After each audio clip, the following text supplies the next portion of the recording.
नमस्कार. पुन्हा एकदा तुम्हा सर्वांचे आजच्या व्हिडिओमध्ये खूप खूप आणि मनापासून स्वागत आहे. आज आपण पाहूया या कर्मचाऱ्यांना मिळणार 45,000 रुपये. काय होणार फायदा? जाणून घ्या याविषयी सविस्तर माहिती. त्यापूर्वी चॅनलला पहिल्यांदाच भेट देत असाल आणि अजूनही चॅनलला सबस्क्राईब केलेलं नसेल तर अवश्य चॅनलला सबस्क्राईब करा, जेणेकरून तुम्हाला नवनवीन अपडेट्स पाहायला मिळतील. कर्मचाऱ्यांना मोठी आनंद वार्ता समोर येत आहे. पुढील आर्थिक वर्षात 2025-26 साठी व्याजदर वाढण्याची शक्यता समोर येत आहे. सरकार यावेळी पीएफ सदस्यांच्या व्याजदरात घसघशीत वाढ करण्याची शक्यता आहे. एका दाव्यानुसार पीएफवरील व्याजदर 9%च्या घरात असू शकतो. सध्या 2024-25 या आर्थिक वर्षात व्याजदर 8.25% इतका आहे.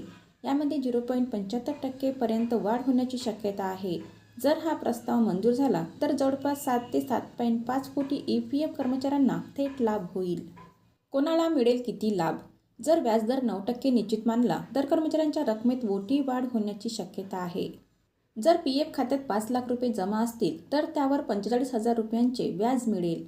4 लाख रुपये जमा झाल्यावर त्यावर 36,000 रुपयांचे व्याज मिळेल आणि 3 लाख रुपये PF खात्यात असतील तर वार्षिक 27,000 रुपये व्याज मिळेल.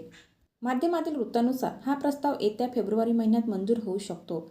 जर असे झाले तर कर्मचाऱ्यांच्या खात्यात थेट अतिरिक्त रक्कम जमा होणार आहे. दरवर्षी व्याजाची रक्कम EPF सदस्यांच्या खात्यात जमा करते. आता प्रत्येक कर्मचाऱ्यांना 2025-26 साठी नवीन व्याजदराची प्रतीक्षा आहे. हा व्याजदर अधिक असण्याची शक्यता असल्याने कर्मचाऱ्यांना मोठी लॉटरी लागणार आहे.